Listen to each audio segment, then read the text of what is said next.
In this video, I'm going to show you how I created my own version of the Kids Logic Back to the Future 2 hovering DeLorean. When this came out in 2016, I didn't even know that it existed, but searching through YouTube, watching videos, I found this and I said, wow, I really want that thing. It's pretty cool. Then I found out that it originally sold for $275 when new, and since being discontinued, you can only get them on eBay for over $500. Now granted, the detail on the Kids Logic model is amazing. I mean, it really looks good. But for $500, it's a bit pricey, for me at least, for what it does. I mean, it sits there on the shelf and it hovers and it looks really cool, but that's pretty much all it does. So that got me thinking, maybe I could create a similar version of this model for way less money. So I started searching on the internet, and sure enough, there are videos on YouTube of people who have made their own version of this model. But I thought maybe I could do it a little bit better, just a little bit nicer. So here I'm going to show you all the stuff that I bought, and I'll put some links in the description in case you want to buy the same stuff and put one of these together yourself. So here we go. This is what I got. So the first thing I bought was the DeLorean. Now this is by Jada. This is the newest version, which has the LED lights. So you press a little button here and ooh, lights. Now they have a version that they came out earlier than this that looks basically the same, that doesn't have the lights. So if you don't care about the lights, you want to save a few bucks, you can go on eBay and you can buy that one. This one is currently about $30 on eBay or Amazon. So that's the first thing that you're going to want to get. Now one thing I do want to mention on the lights. If you've seen the Kids Logic version, you're aware that as you place the car over the base, the lights turn on automatically and stay on. Where in this case, the lights are powered by batteries. You press the button, they go on for about 10 seconds and turn off. So you're not going to have that feature of the lights staying on all the time. But I am working on something to try and make that happen. And if that works out, I'll make another video and show you how I did that. But in the meantime, it is what it is as far as that goes. The next thing that I ordered is the magnetic levitation kit. Now this is basically what makes the whole thing work. Now you want to make sure you get the one that can support 500 grams. You'll see there are a bunch out there that can support 250 or 150 or 350. None of those are going to work for you. The 500 gram one is the only one that has enough power to support the weight of the model. Okay, so this is what it looks like. You get the base. Pretty cool looking, I think. So you get this base. You also get this magnet. This is what actually hovers over that base. Let me tell you, this thing is strong. The magnetic attraction with this, really powerful. You get power adapter, and you get this plug. So this is what comes in the kit. All together, just make this whole thing work. When you're buying this, you'll see some listings that say kit. You do not want the kit, because that means you will have to solder all these components together and actually build this thing. So while it's a couple of bucks less, don't buy the one that's the kit unless you're really good at soldering and you want to take on that project, which I didn't want to do. So I made sure to buy the non-kit version.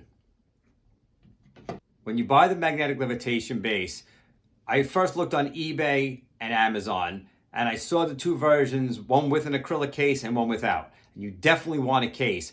But I bought the one without the case because I thought I could make my own case that looked a little bit better than the acrylic version. That's up to you, but I'm going to show you what I did to make the case as well. I bought my levitation base directly from AliExpress. They were the same models that I found on Amazon or eBay for a little bit less money, so that's where I got mine. I'm going to show you now how the levitation base works and why you want a case aside from just making it look better. Because sometimes the magnet, when you're trying to levitate it, it's a little difficult. And if it sucks down to the base, which will happen when you first try doing this, it could damage itself. So let me show you how this thing works. You got your plug connected, you plug it in, and you see all the lights come on. Now what you're supposed to do, you're supposed to take this magnet and you place it over here. And when all the lights are kind of lit equally, that means you can let this go and it will levitate. And you will feel it trying to pull left and right. Now, I don't recommend you try this the first time without having some protective cover over this, which I will also show you. But first, since I've done this a bunch of times, I will demonstrate how this works. So I'm going to slowly lower this down and watch the lights, but more than watching the lights, I'm going to just feel it, how it's pulling. I want it to basically feel even, left, right, top, and bottom. So as you see, as I lower it, you're going to see the lights start to change. Now I'm trying to hold on to this thing as tight as I can. All right, so once I feel that it's got an even amount of force pulling on it, slowly and gently can let this go, and you will see, there it is. Whoa. Pretty cool, right? So that's how it works.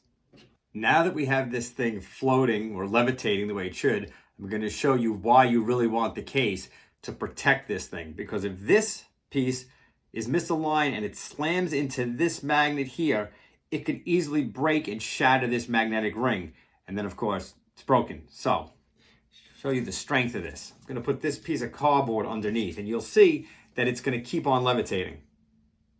That's how powerful the magnet is. This doesn't do anything to it. We can grab it. All right. So now, the first time you're doing this, if you have trouble lining it up and you don't have it right, you're trying to do it and it pulls itself down. Now it'll hit this cardboard. This is pretty thick. It'll protect that magnet. So what you can do is you can practice. Now I can't see the lights. And as I said, you don't really need the lights. I can kind of feel it. Nope, see? That's what I'm talking about. Granted, the lights do help some, but... All right, a quick edit there. It was even difficult for me with the cardboard being so big. So I cut it down a lot smaller, more close to the size of the base. So now you will see it's going to be a lot easier to do. This is how I recommend you do it the first couple of times, just to get the feel of this thing. But now that I know basically where the base is, I can do that. Now, if I misaligned, as you saw before, and it slams into it, at least the cardboard will protect it. But now I'm going to show you the case that I made, which also will protect it while making it look good. So for a case for the Levitation Base, after searching around, I found on Michael's Art Supply what's called a shadow box. And I found one that was 6x6, which seemed to be just about the perfect size. This is what it looks like. They come in black or white, cost about $7.50 to $15 in that range. Backing is held on with these clips, so it's easy to take it apart and reassemble. And now I'm going to show you how we're going to make this work as our case. So we have to mount the Levitation Base inside the case. Now it just so happens they give us these mounting points right there, as you can see. So what you do is you go on Amazon or wherever eBay, whatever you'd like. And I bought these standoff kit, 300 pieces, about 10 bucks on Amazon. These things are really cool. Could use them for a bunch of stuff. So that's how we're gonna mount this base into that case. And it's gonna allow us to bring the base as close to the window of this so we keep the magnetic strength as high as possible. So first thing you're gonna wanna do is take off this wall hanger. We're not gonna need this. Take that off.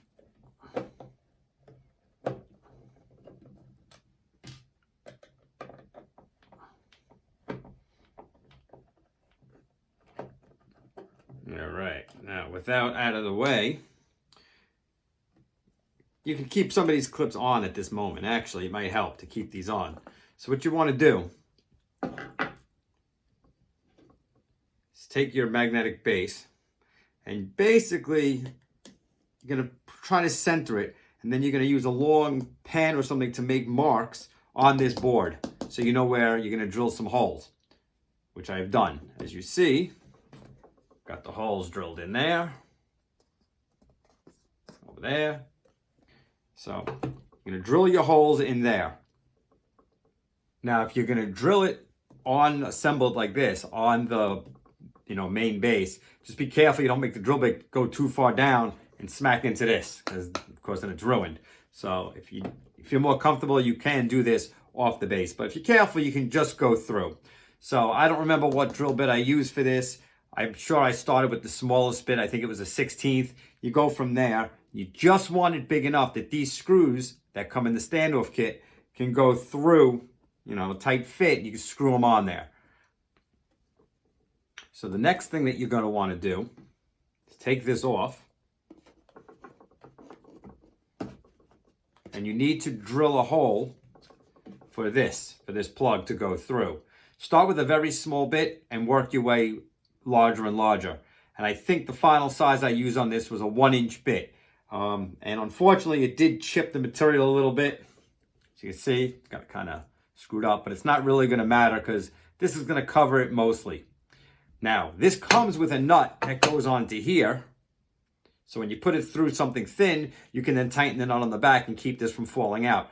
But this is too thick, so we're just going to wind up gluing this in.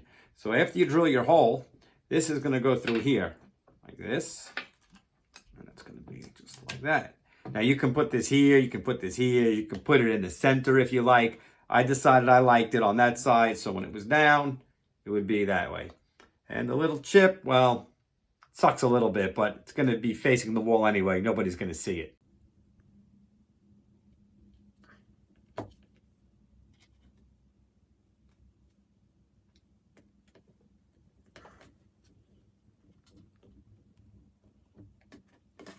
Okay, so now that you've got all your screws in the board, we're going to use our standoffs and we're going to mount the Levitation Base to the board. So put your screws through and you kind of just squeeze this pad so they kind of stick out the top. Even if you don't really feel them sticking out the top too much or you don't see it, you will feel it. So take your standoffs, took the smallest one in the kit and the shortest one, and I put them together. And then attach them to this board here like this. So just screw them on.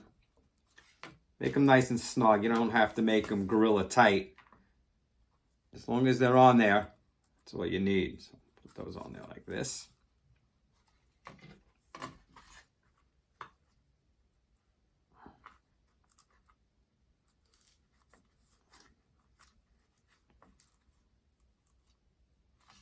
Do one more. I already have screws in the top of these. I just put them in there just to hold them, so I'd have them there.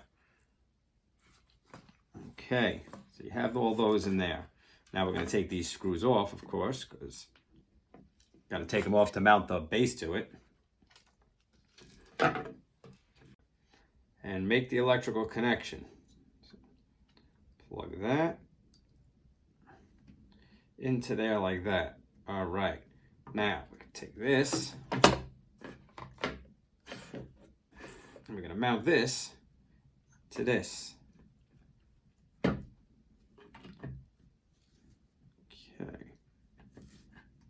And if you measured right, everything should line up pretty well.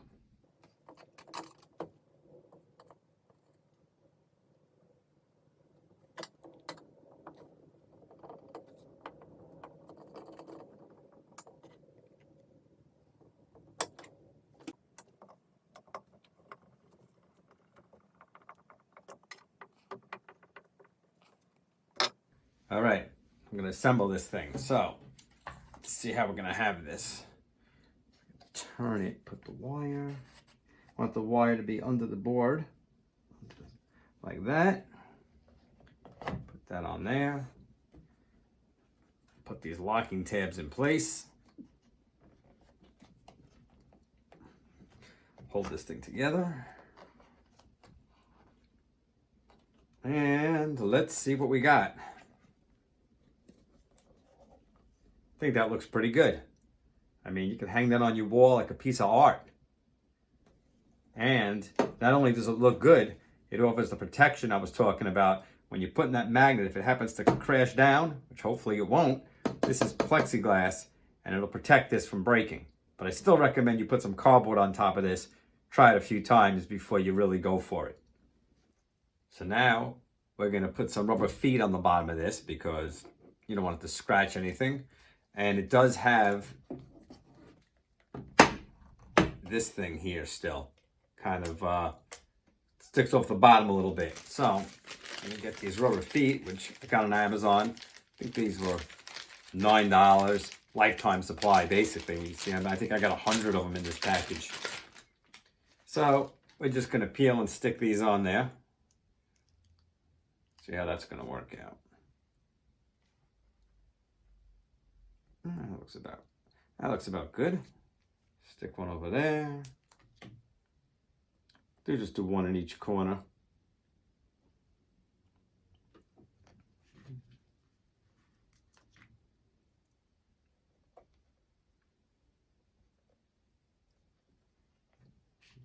These come in black with clear. I decided to get the black, so it would kind of blend in with this a little bit better. At least that was my thinking.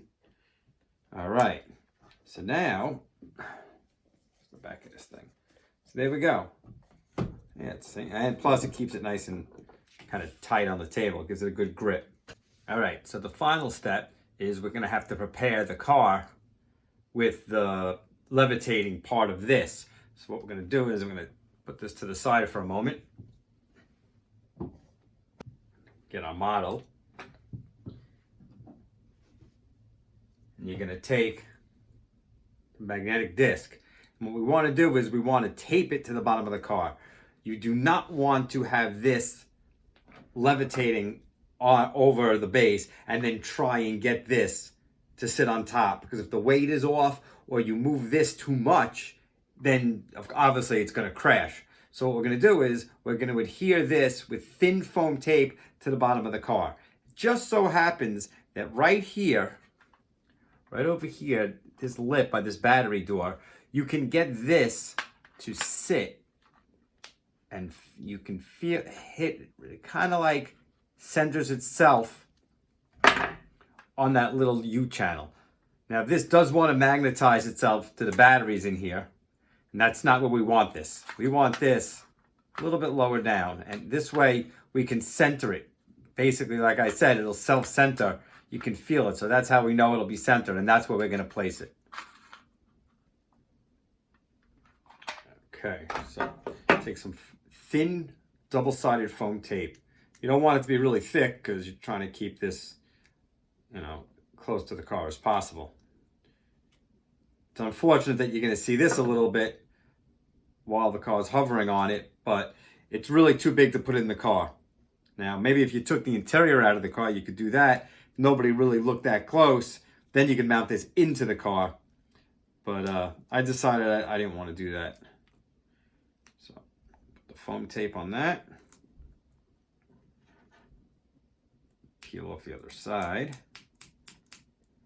Sometimes, that is easier said than done. There we go. It's one.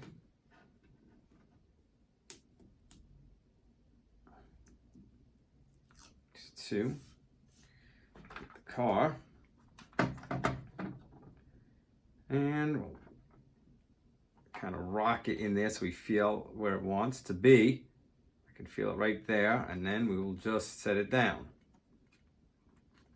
And that's it. Now this is ready to go on to the base, and we can check out our work.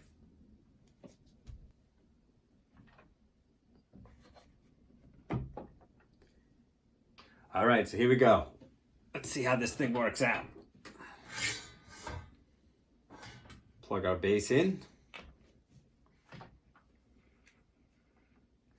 And carefully, one thing, got to make sure you have the wheels in hover mode. Very important. So, all right, now we're ready to go. So take the car, and we will carefully place it over.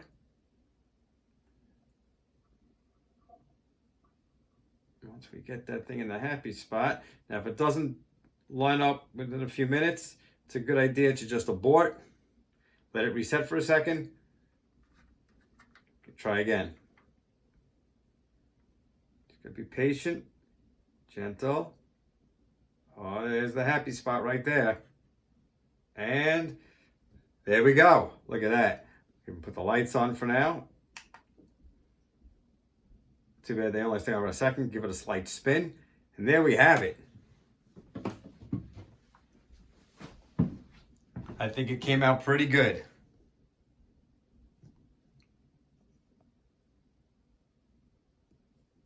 Give it a going to spin back and forth, and if you'd like, you could give it a little bit of spin.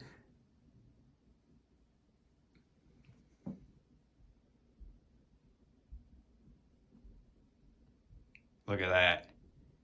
Very nice. And there it is, complete. My version of the Kids Logic Back to the Future 2 hovering DeLorean model. It was a pretty fun project to do. Also, I'm working on something to hopefully get the lights to stay on all the time and get powered through this base the way the Kids Logic version does. And if that works out, I'll make another video and show you how you can do that. And that's it. Thanks for watching.